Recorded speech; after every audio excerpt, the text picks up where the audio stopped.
Oh, was machst du für Faxen? Das sind keine Faxen. Das heißt, küss mich. Hast du immer so ein Tempo drauf? Maureen kam wieder nach Hause. Kaum stieg sie aus dem Auto aus, tauschten die beiden direkt vor meinen Augen intensive Blicke aus. Court zögerte keine Sekunde und ging sofort zu ihr, um ihr die Einkäufe ins Haus zu tragen. Sie liefen einfach an mir vorbei, als wäre ich gar nicht da. Ich suchte Court auf, doch er war beschäftigt mit der Arbeit und hatte keine Zeit für mich. Er sagte mir, dass ich es vielleicht verstehen würde, wenn ich ein bisschen älter wäre. Während ich mit meinem Vater im Krankenhaus war, um meine Mutter zu besuchen, ging Court zu mir nach Hause, aber nicht um mich zu sehen. Er kam wegen Maureen. Die beiden setzten sich zusammen auf die Veranda. Er sagte ihr, dass ich etwas Besonderes sei, aber dass wir nur Freunde wären. Was, wenn ich eine andere getroffen habe? Die auf andere Art was Besonderes, auf ganz andere. Sie ist meine Schwester.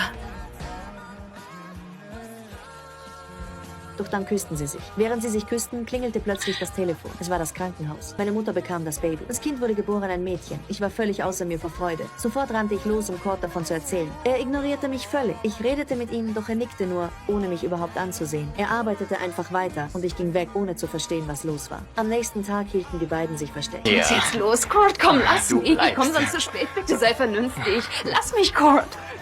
Ich ging nach draußen und sah Maureen völlig zerzaust vor mir stehen. In diesem Moment verstand ich sofort alles. Danny, wir müssen reden. Maureen?